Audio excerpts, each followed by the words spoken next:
Hola, buenas, soy Iván Campos y bienvenidos a mi canal. Y me encuentro aquí con Iván Zapico. Hola, Zapico, ¿cómo estás?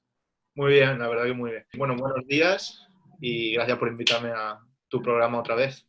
No, es un placer, me encanta hablar contigo. Hoy vamos a hablar de una serie que a mí me ha gustado mucho, que este hombre me recomendó hace más de 18 meses y que cuando empecé a verla me atraí entera las dos temporadas, que es Mindhunter de Netflix.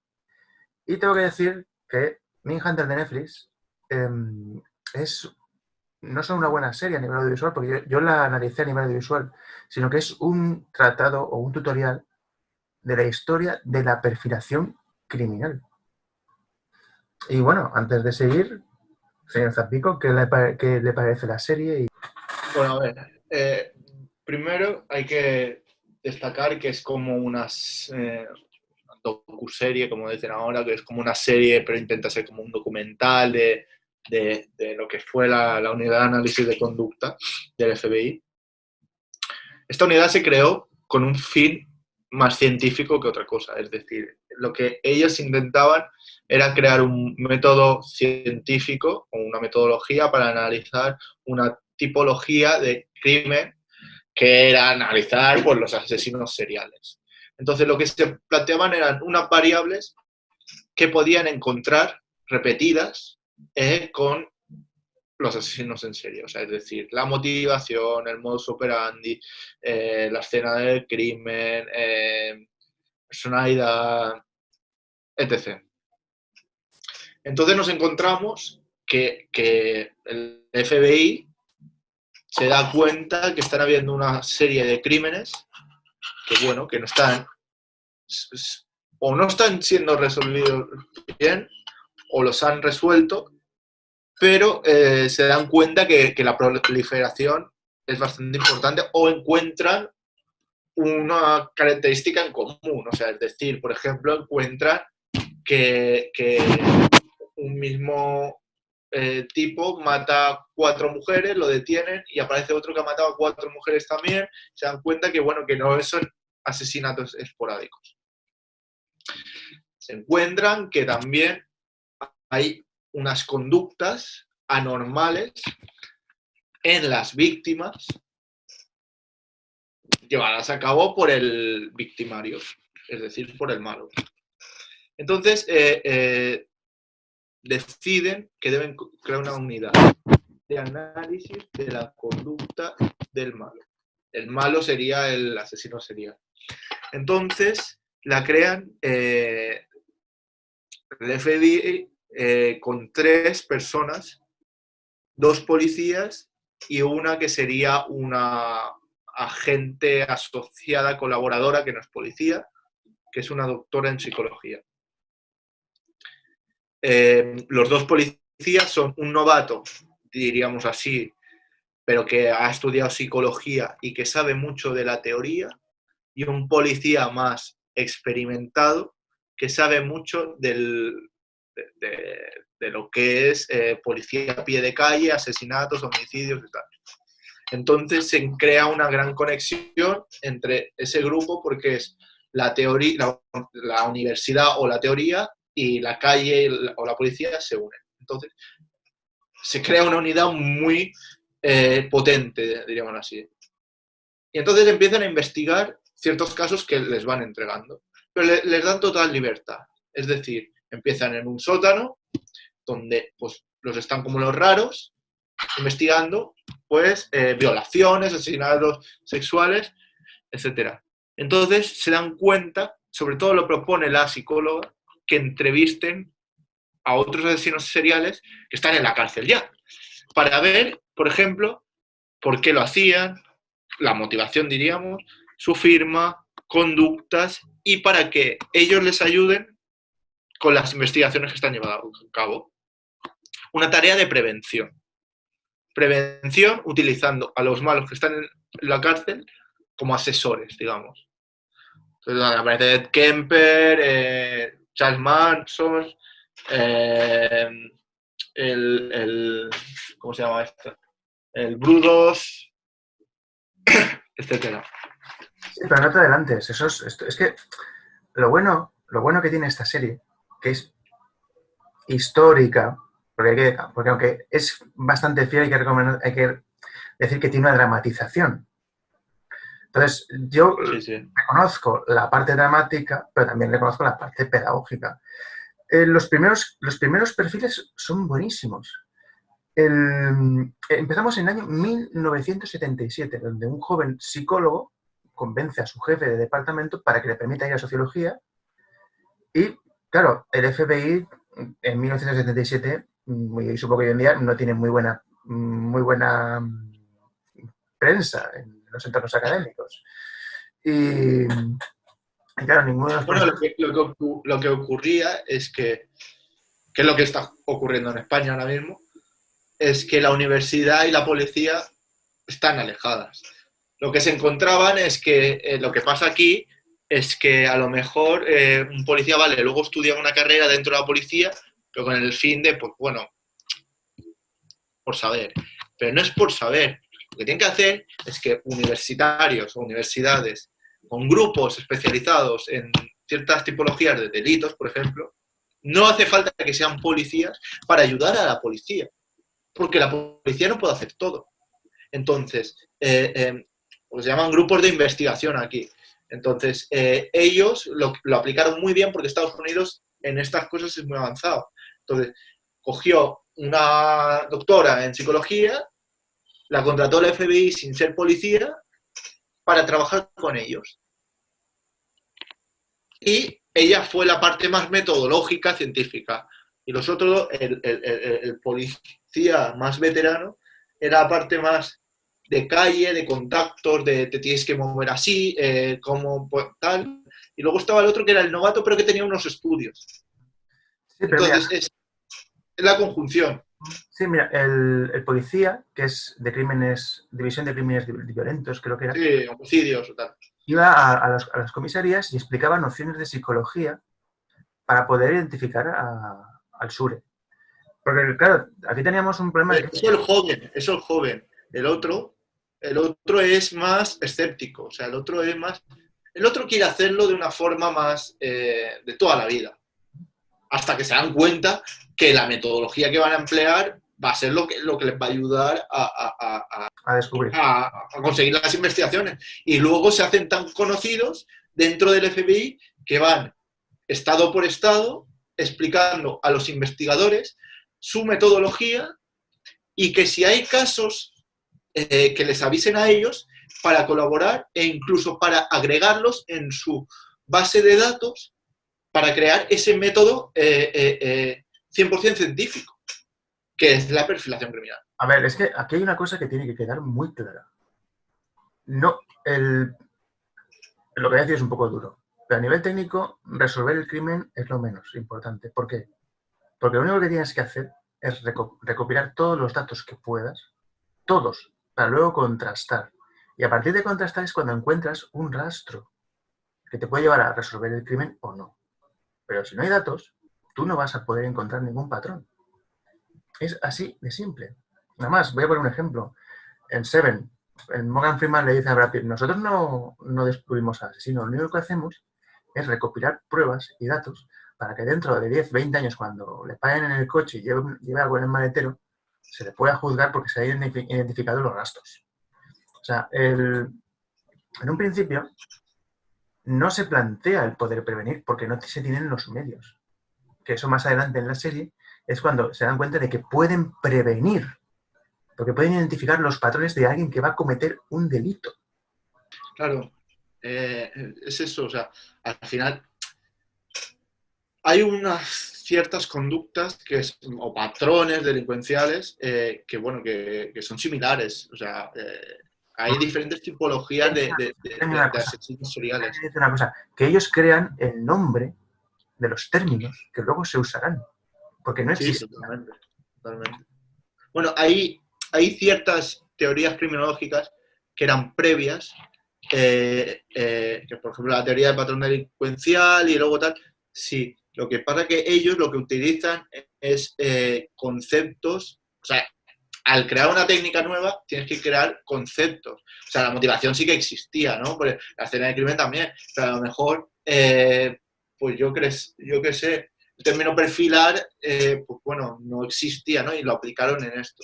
Ellos lo que crean, básicamente, es una metodología. Esa metodología es esencial porque, eh, claro, al crear una metodología tú sigues unos pasos, sigues unas herramientas. Entonces, esas herramientas lo que te ayudan es a, ¿cómo diría yo?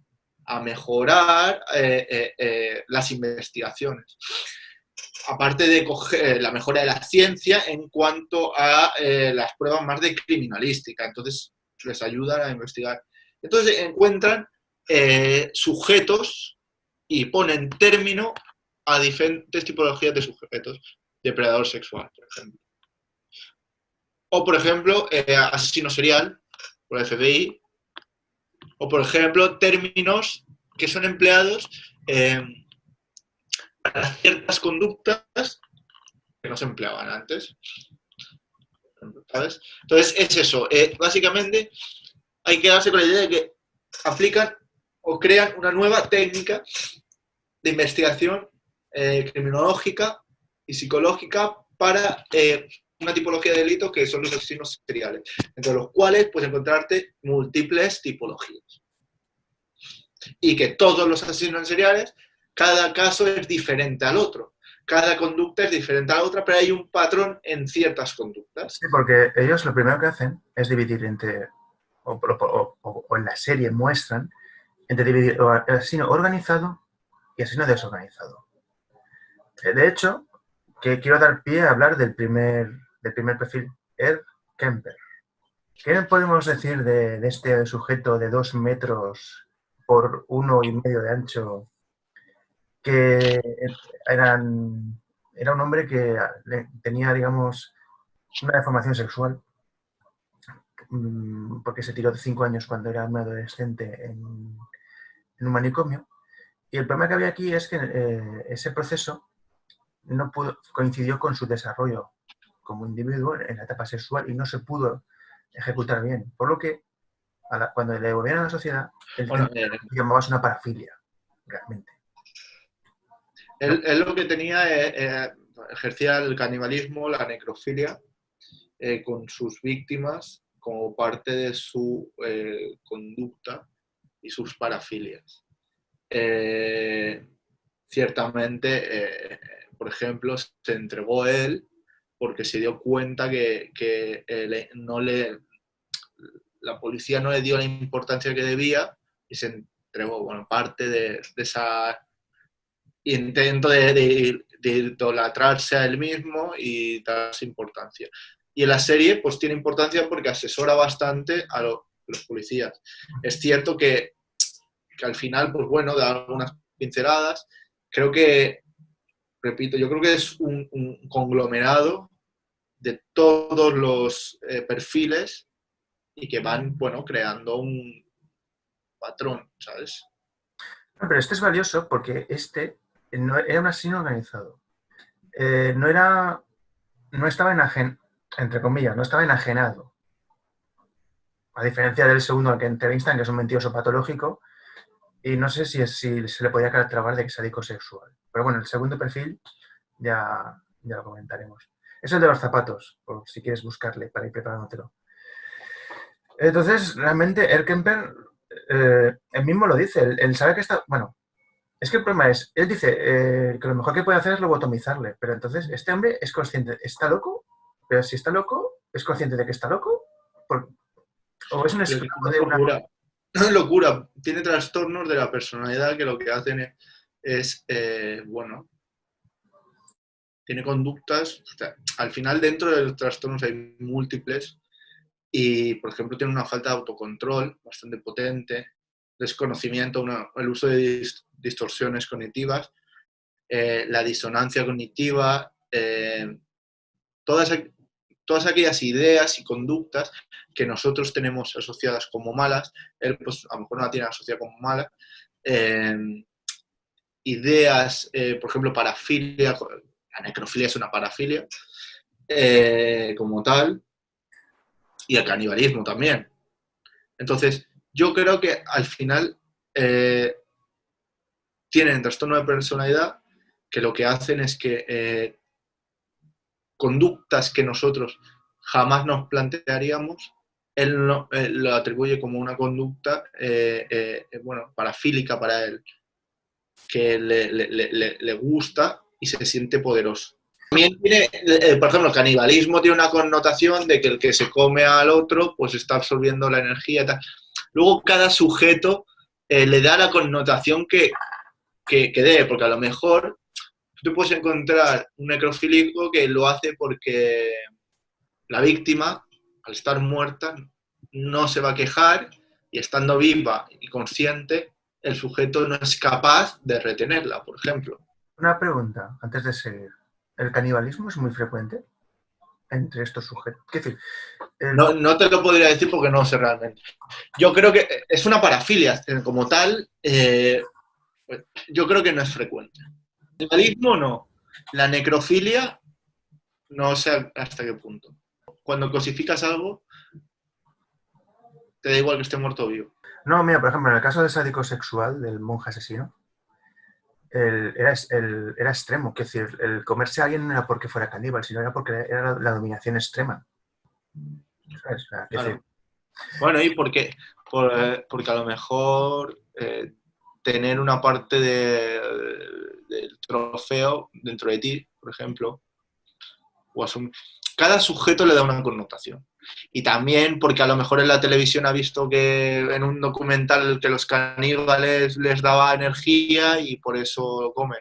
Hombre, el Shaolin estaba entre comillas. Tienes que tener un trastorno conductual tan impresionante como para intentar relacionar que el canibalismo te puede dar energía. O sea, al final son creencias que tienen estos sujetos a veces extravagantes, que lo que hacen es que esa conducta se mezcle con sobre todo la fantasía que tienen. Ellos tienen una fantasía y la quieren llevar a cabo. La quieren llevar a cabo. Vale, o sea, por ejemplo, le voy a poner un claro ejemplo que se me acaba de ocurrir ahora mismo. Te apuesto lo que quieras que 50 sombras de Grey, más de, ponle una estadística, 10 personas. Las 10 personas, si pudieran, lo harían. Pero tienen un sistema, un mecanismo cognitivo que en parte es llevado por el córtex prefrontal, lo que hace es autocontrolarte. Entonces, conductas a lo mejor sexuales que son extravagantes, pero que no son malas. Al final, que a uno le guste un poco yo qué sé, el uso de cuerdas o de grilletes, puede ser parte del acto sexual, ¿no? Pero hay gente que tiene esa barrera social que viene dada por la moral y la ética tal. Entonces no lo ejerce.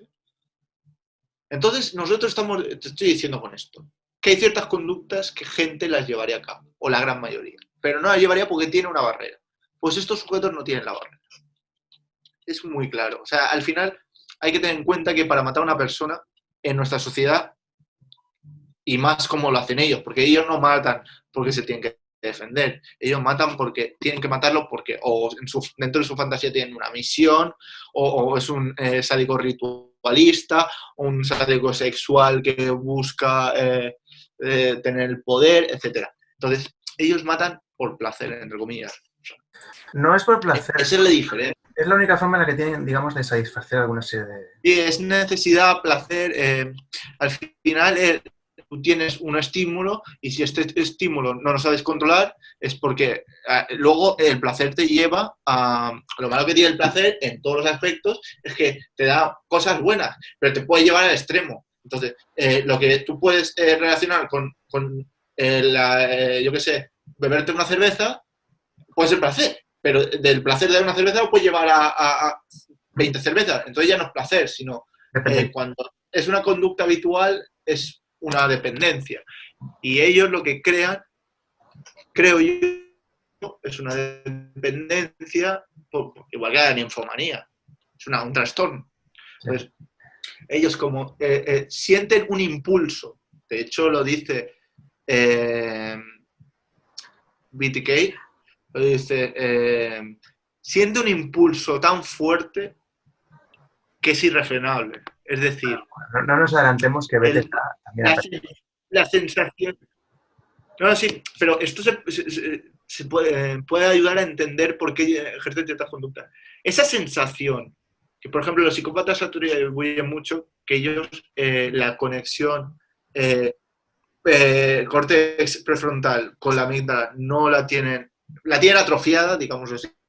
Ellos, ciertos transmisores de dopamina y de noradrenalina no la tienen bien. Entonces, tienen que llegar al extremo para recibir ese chute, digamos, de dopamina, adrenalina, que nosotros lo tenemos, por ejemplo, cuando estás jugando, yo qué sé, o estás haciendo un deporte, juegas a fútbol y metes un gol.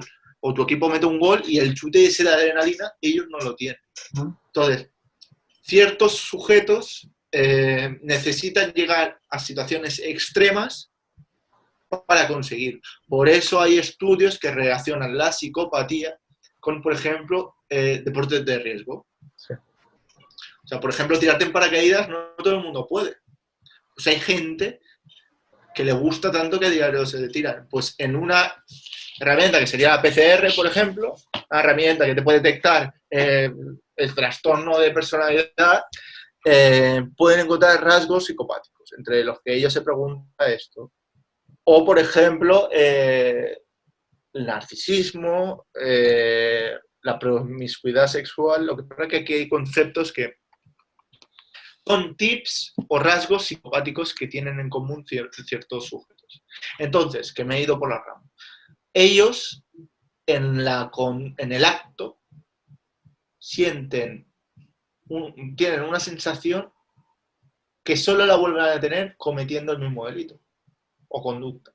Entonces, a lo mejor empiezan cometiendo una vez al año hasta que llega un punto que es irrefrenable, son pillados o porque no pueden parar y los tienen que de esto, o bueno, por otras cosas.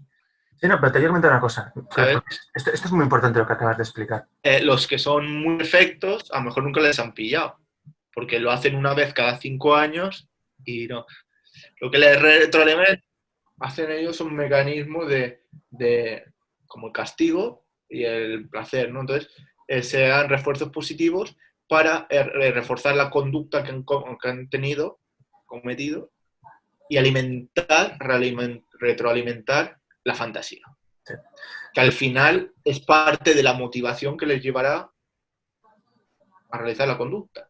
Y al final la conducta que llevan a cabo es lo que han soñado entre comillas, porque es una fantasía. Pero siempre les sale mal, porque nunca necesitan. Este impulso a ellos les puede dar de diferentes formas, es decir, el mecanismo biológico es el mismo. Lo que pasa es que la conducta es diferente a cada uno. Es decir, el que tiene una parafilia con, como hablaremos luego, los zapatos o, por ejemplo, el violador del estilete, va pinchando y eso es lo que le da el chute de adrenalina porque siente que puede hacer. Es como un niño cuando roba en una chuchería una chuche y se siente poderoso, ¿sabes? El impulso ese, que debe ser muy fuerte porque es adrenalina a tope y dopamina, que es la sustancia que es segregada como recompensa, es como la droga. El azúcar, que es una droga, nos da un chute de dopamina en la cabeza que es impresionante. Yo estoy dando ejemplos así muy básicos para que se traspolen a lo que es las conductas, porque al final nosotros vamos en refuerzos y castigos, refuerzo positivo y refuerzo negativo. Entonces tú cuando das un refuerzo positivo se libera la dopamina y el sujeto recibe un premio, que es la dopamina. El cerebro solo piensa que el premio es la dopamina, aunque para nosotros el premio sea hacer la conducta. Porque al final todo hay estos mecanismos, ¿no? Entonces, es complejo, pero es que es clave para entender todo. No, es crucial. Hombre, quiero añadir que durante la primera y segunda temporada vemos una evolución en TBK, que es Que desgraciadamente no sé si esta serie no se continúa, ¿no? Se han muerto en 2 temporadas, si no recuerdo mal, ¿no? Las han, como no las han renovado. Vale. Y obviamente es una serie muy buena por la calidad.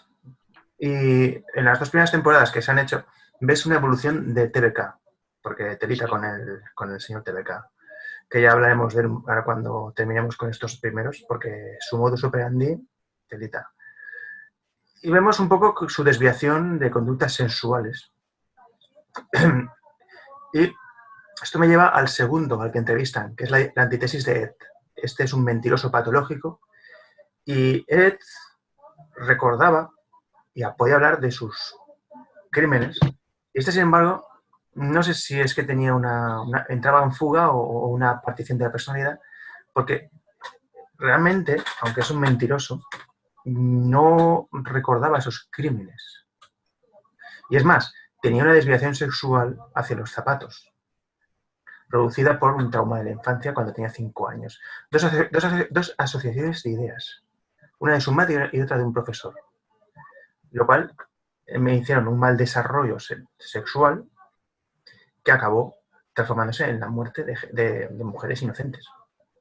Para que veáis lo importante que es el desarrollo sexual en un ser humano. Entonces, Bueno, en la adolescencia y en la infancia, sobre todo porque al final bajo mi punto de vista, es donde más se debe cuidar a una persona, porque si no, pues es cierto que cuando eres adulto también tienes que controlar. No puedes atribuir todo a la infancia, pero bueno, al final si una conducta a ti te enseñan que es buena, por mucho que sepas que puede ser mala socialmente, tú no puedes reprimir eso, porque se produce un mecanismo que se llama los flashbacks, etc. Yo, en este sujeto, se llama, lo tengo apuntado aquí porque el nombre nunca me acuerdo, Brudos, Jerry Brudos, lo que hace es una técnica que se llama disociación.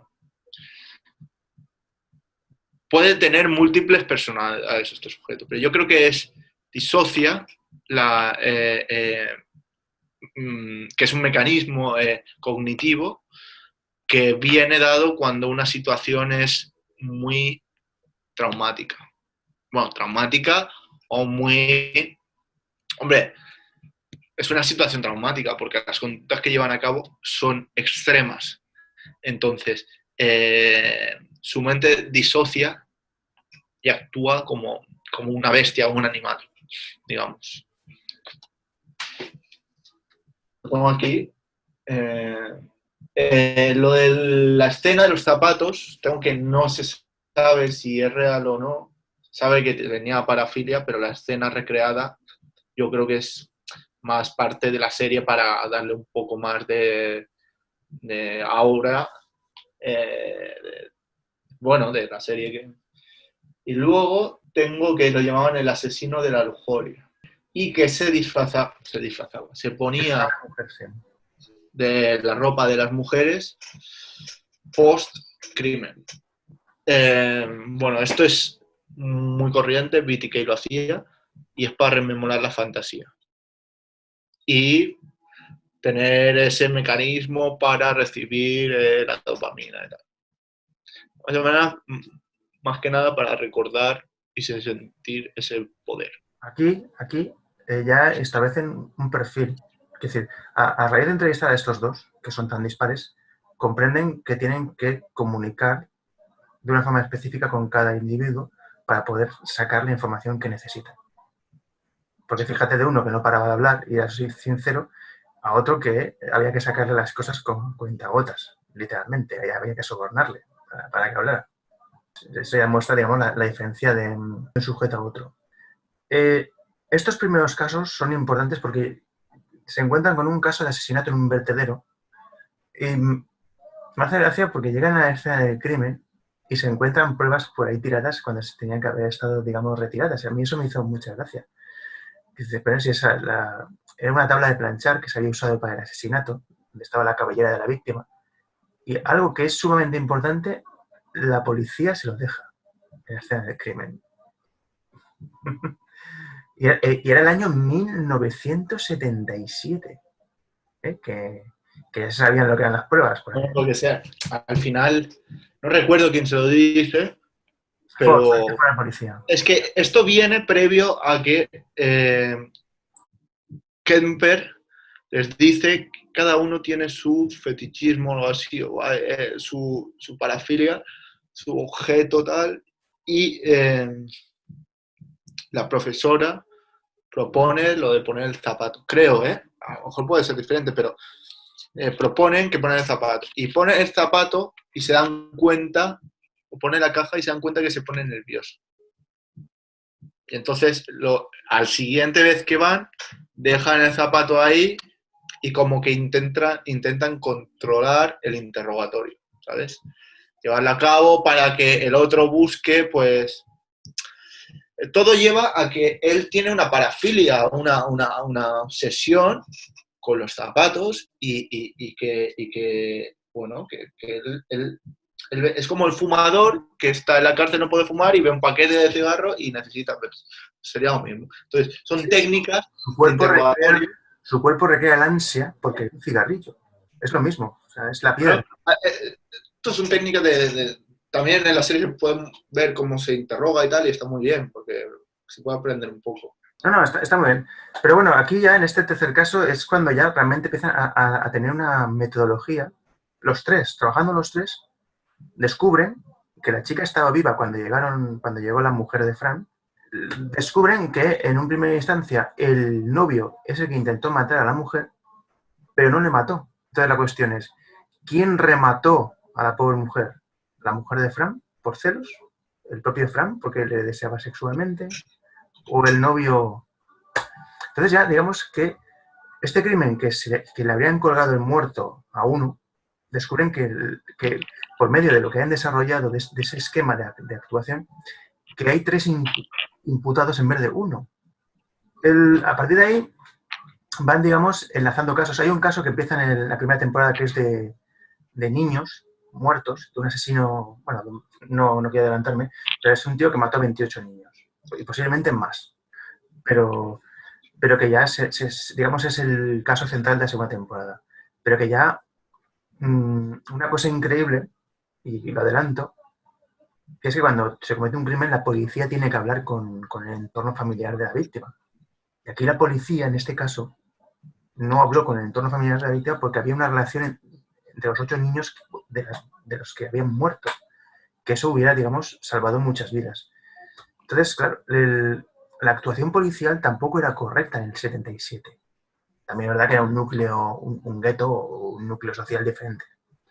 Pero, joder, digo yo que hacer preguntas a la familia de las víctimas es importante, ¿no? Además, esto en criminología supongo que lo habrás estudiado bastante, que es que las más de las veces quien comete el crimen es un crimen normal, ¿eh? Es alguien del núcleo cercano a la víctima. No, sí, está claro. O sea, primero que estos casos hay muy pocos. O sea, por ejemplo, en España hay muy pocos. O sea, a lo mejor sería un 1%. ¿No? Hay violadores. Hay violadores. De hecho, los delitos sexuales han aumentado. Pero no estos delitos. O sea, no estos delitos, no. Esta tipología de sujeto, que es más depredador sexual, diferente, ¿no? Un asesino rutinario, tal. Son casos muy concretos, es una idea muy concreta. Entonces, en España ha habido 3 o 4 casos que en los últimos 10 años que sí han sido muy conocidos, pero son muy pocos en comparación a todos los que hay. Entonces, si quieres, te digo los sujetos que aparecen en la serie. Sí, por Y favor. enlazamos con el... Bueno, te los voy diciendo más o menos.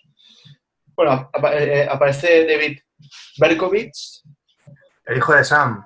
el hijo de Sam, que dice que bueno, le influenció un perro del vecino que con una entidad demoníaca. Tengo que decir en la serie que es muy bueno, porque están en la cárcel, le están entrevistando, porque claro, se dan cuenta de que hay un patrón muy similar entre TVK y él. De hecho, él dice que el hijo de Sam, y supongo que esto es la verdad porque tiene la grabación ahí, que TVK le está copiando.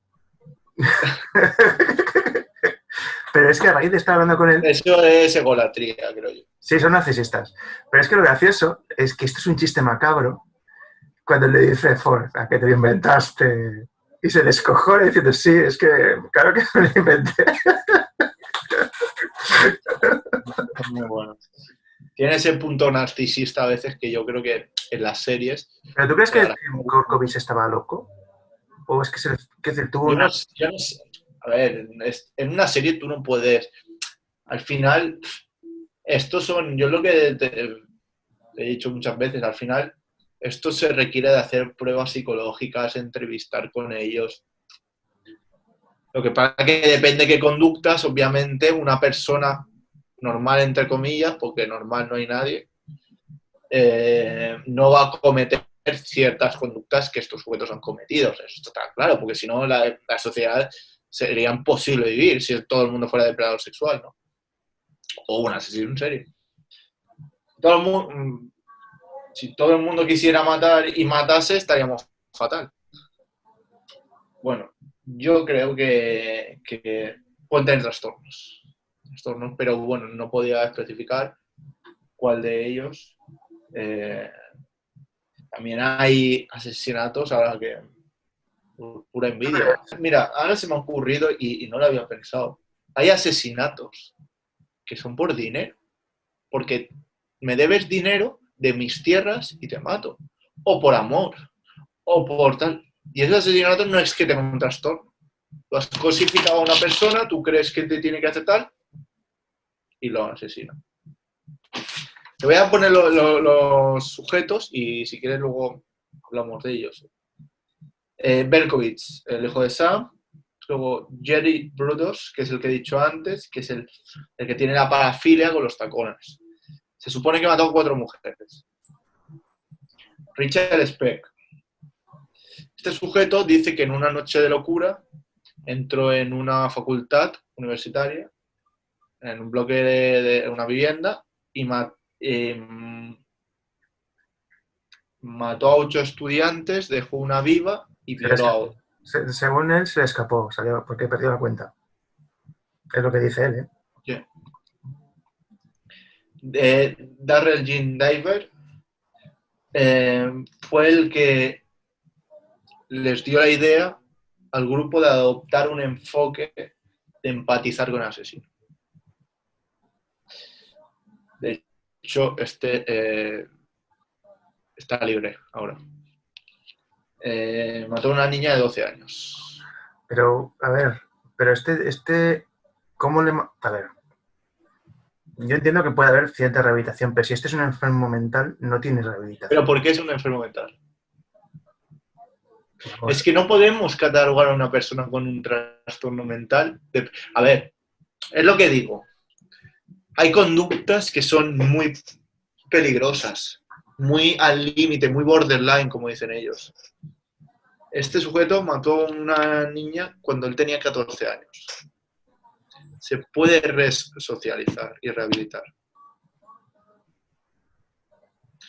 Puede rehabilitar. Una persona se puede rehabilitar. No, pero si no, todos los que maten a la gente los matamos y ya no hay resolución. No, pero vamos a ver.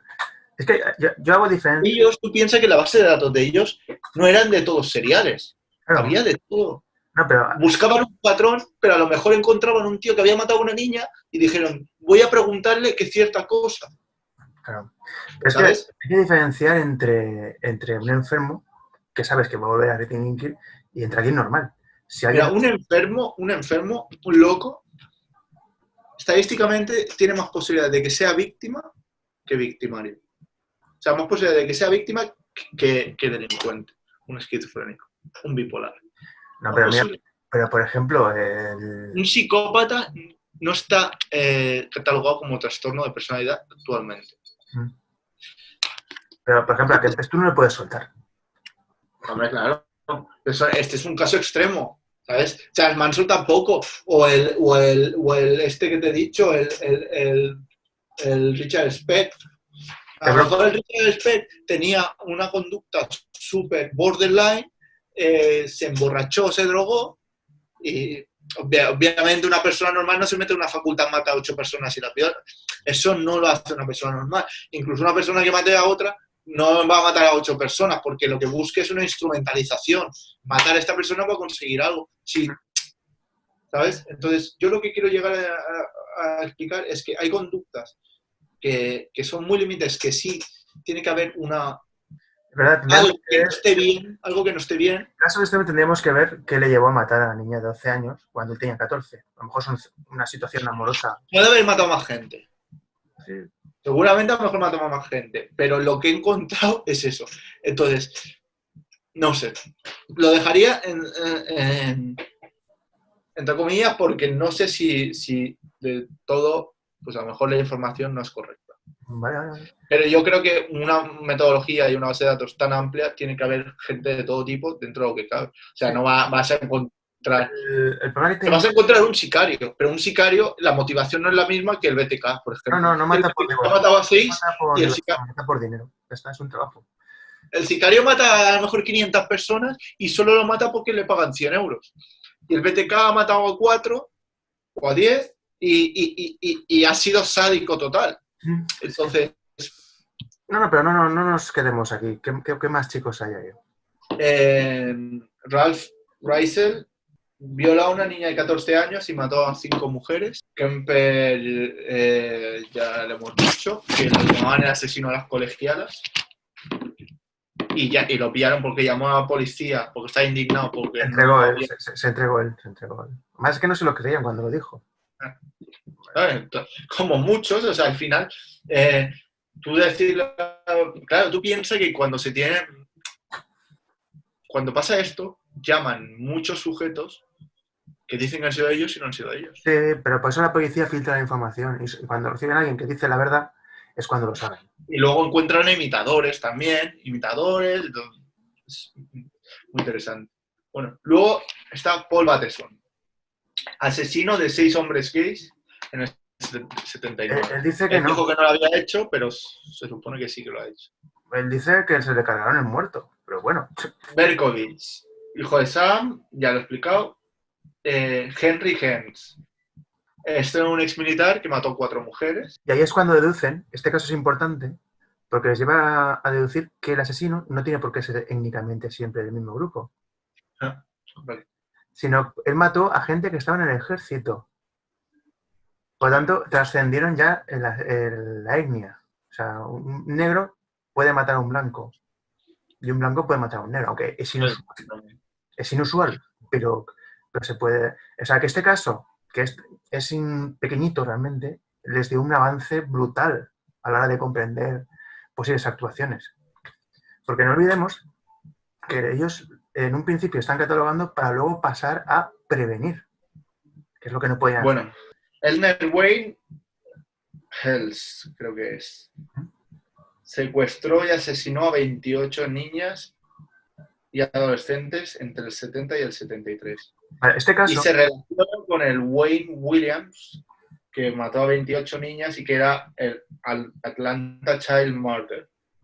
Este caso es el que se cierra en la segunda temporada. Pero antes de seguir, porque vamos a acabar con este caso, de los famosos que entrevistan, Kempes, Brockovich, el hijo de Sam, que ya era famosete, y para ellos el sumo era Manson, que yo creo que Zapico me da la razón, está sobrevalorado.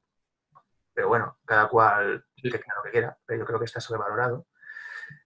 Manson, cuando van a entrevistarle, Kempes le dice que es un tío bajito, con complejo, y cuando entra una especie de hippie, que el discurso que tiene no es suyo, y encima el que le dobla es el mismo que dobla a Steven Griffin.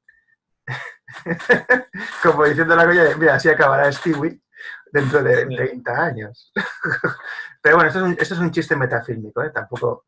Es decir, que mira que hay un traje y tienes que coger al que dobla a Stewie, ¿no? Entonces, claro, estás viendo al hijo de padre de familia hablando con Manson. Sí. Y Manson lo único que es un histriónico narcisista. Ya está. No. Bueno, yo creo que disociado, esquizofrénico incluso en cierto momento, bizarro. un perfil mucho más extravagante. ¿Sabes? Sí, sí, sí. ¿Hola? Sí, sí, no, sí. Pero entonces Manson realmente lo único que les aporta es eso, no aporta. O sea, llevaban años queriendo entrevistar a Manson. Aporta un perfil diferente. Aporta un perfil de análisis de sectas, por ejemplo, de conductas psicológicas. Bueno, era mítico, o sea, es que al final era un tipo mítico que tal. Entonces tenía una connotación que otros no tenían, ¿sabes? Sí. Pues al final mató a famosos en Hollywood, es que... También una cosa buena que tiene Manson es que se metió en la cabeza del policía viejo. Le jodió que no te puedes imaginar. Ah, porque son personajes muy histriónicos, ¿sabes? Entonces... El policía joven se quedó tal cual, hasta se llevó el libro firmado por Manson. No, no. Sí. Pero al policía viejo le jodió mucho el coco.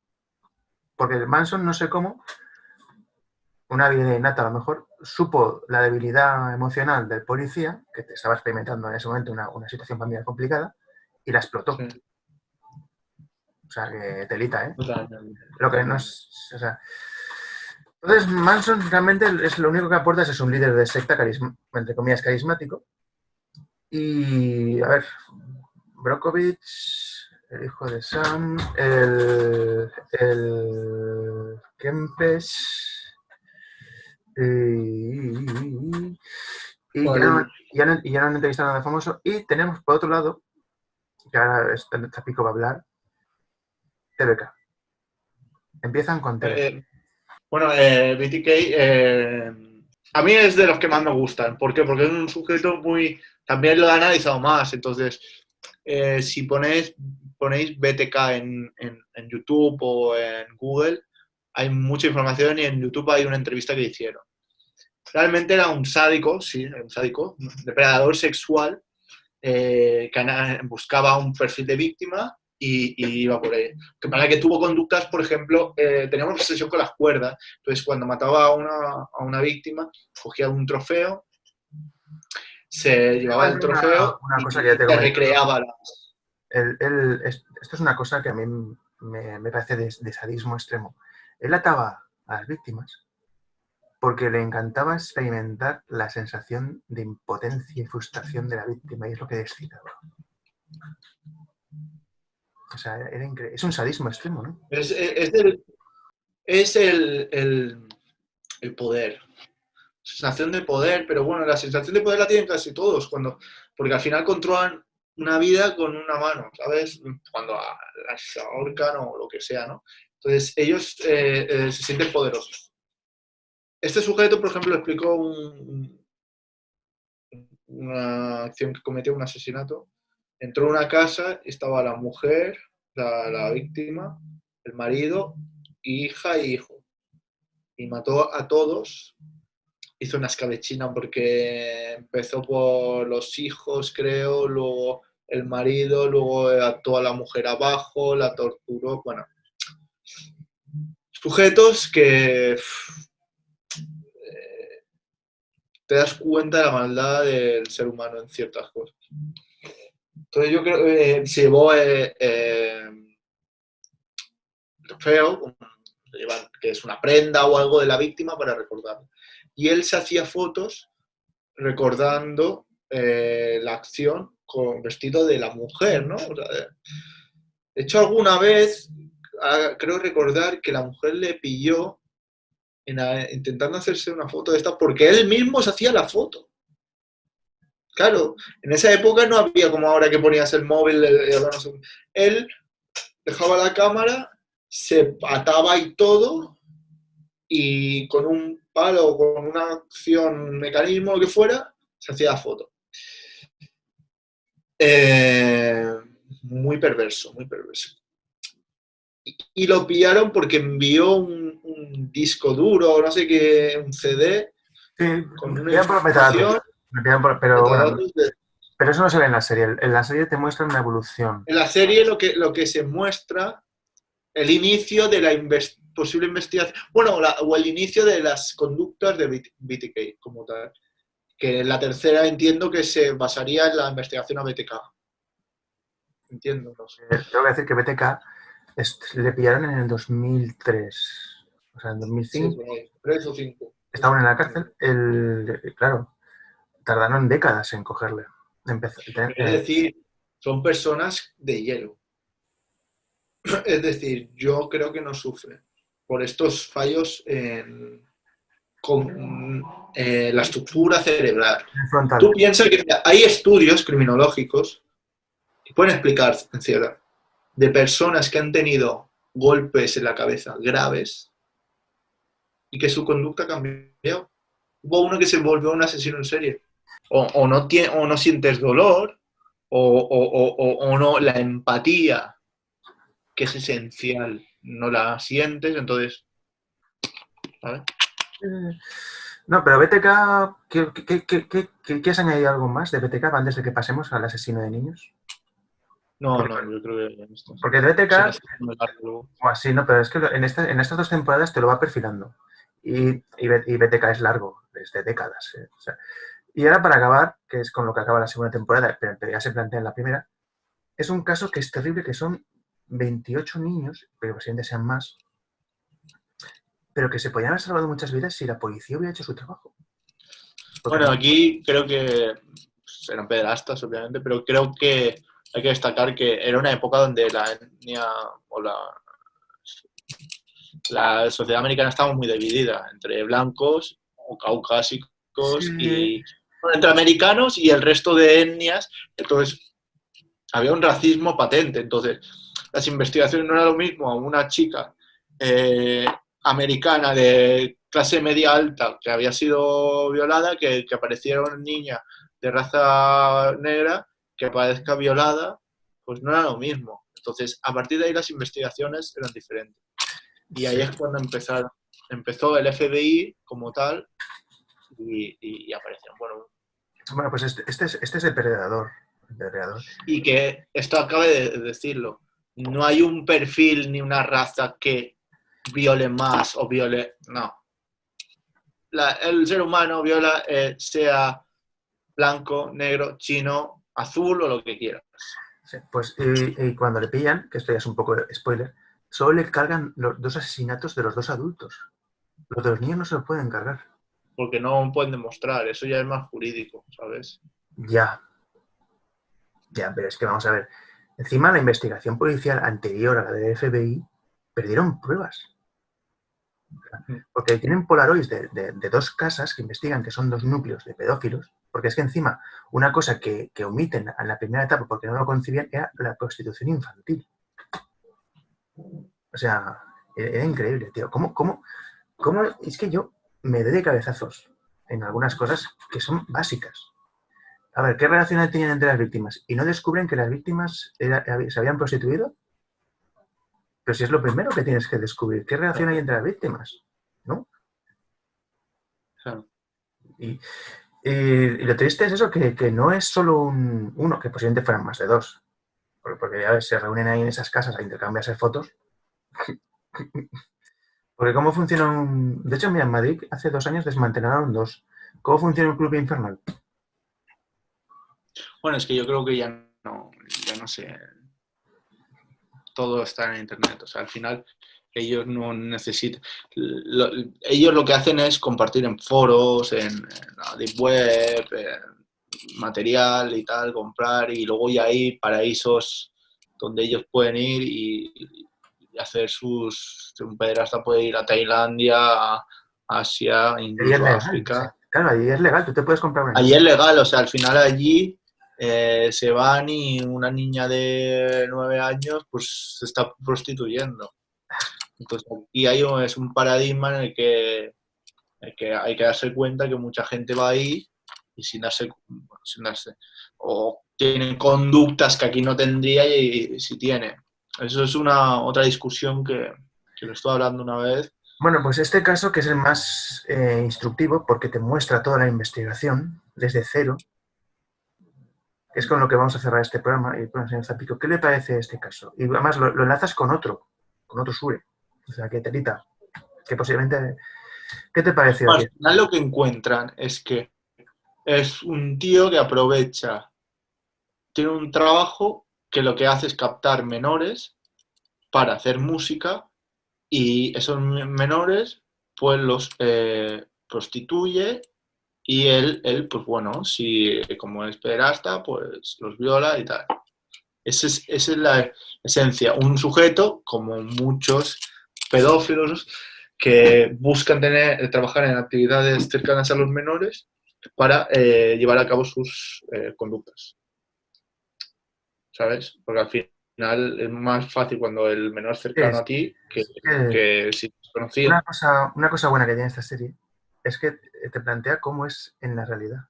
O sea, es así de simple. Hay un perfil que no hemos hablado, que es un director de colegio, al cual se lo liquida, bueno, metafóricamente, antes de que actúe. Porque ya era el cimiento de un, no voy a decir de un abusador de menores, porque vamos a ver, que coja niños, les haga cosquillas en los pies y les dé dinero, ¿qué te parece a ti eso? Una parafilia, ¿no? Pues que tiene una sí. Entonces, claro, aquí tenemos un caso de prevención. El agente Ford, siguiendo las inquietudes de varios profesores, consigue que la junta escolar despida a este tío. Pero claro, antes de que cometa nada, le está sacando del núcleo de acción. Aunque bueno, tú ya sabes que su cerebro está tocado. Claro. Lleva años así. O sea, no hay corrección posible a nivel neuronal de esa... llamarle Totalmente, parafilia, ¿no? De esa deformación, ¿no? Sería el término correcto. Sí, de esa conducta, al final, bueno, no la va a corregir porque a lo mejor el impulso ya, y aparte la conducta es de muchos años, no de poco tiempo, ¿sabes? Sí, no, es terrible. Pero mira, por lo menos algo bueno sacaron. El último caso es terrible porque evidentemente son más de 28 menores muertos. Y bueno, yo recomiendo esta serie, las 2 temporadas. Si no tenéis nada mejor que hacer estos días, pues podéis verlas. ¿Qué destacarías de esta serie para acabar, Zapico? Aparte, Bueno, está muy bien para entender un poco más lo que es la perfilación criminal, que es lo que digo yo siempre que está muy bien. Depende de qué sociedades pues es más útil que otras. Para americano está muy bien porque hay más homicidios y tal. Aquí en España no tanto, entonces no es tan empleada, pero bueno. aquí Zapico es especialista en ejecución penal y análisis de la conducta. Entonces, sí, claro, algunos cuantos dosieres se habrá fumado, ¿no? Unos cuantos. Sí, sí. Y bueno, pero también los casos reales que hemos tratado aquí en este canal, o sea, porque claro, no son tan espectaculares, pero telita, ¿eh?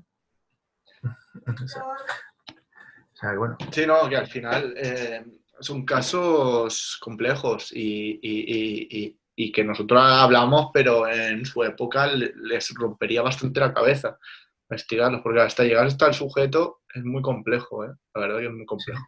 Yo siempre digo que la realidad supera la ficción, pero no es tan espectacular. Claro, correcto. ¿No? Mirar la película de Netflix, la de Thor, y decirme qué parece. Bueno, que la viste hace poco, ¿no? La viste ayer, ¿no? ¿Cómo se llama? Extracción, la película. Exacto. Bueno, para pasar el rato está bien, pero ya os digo yo que, y Zapico no sé si está en alguno, que un tiroteo no es tan espectacular, ¿verdad? De película no es, eso está claro. Ya os digo yo que cuando se disparan no es como esas películas, además te molesta bastante. No. Sí. Pero bueno, muchas gracias. Te invito a un futuro programa, no sé cuándo ni dónde, y si a lo mejor nos encontramos en el trabajo, tú en la otra mesa. Esperemos que no, esperemos que no. Pero tal como está el mundo, en unos meses no sé qué decirte. Nunca se sabe. Muchas gracias. Muchas gracias. A todos ustedes, espero que esto os haya gustado, os haya aportado algo y nos vemos en un siguiente video programa. Chao.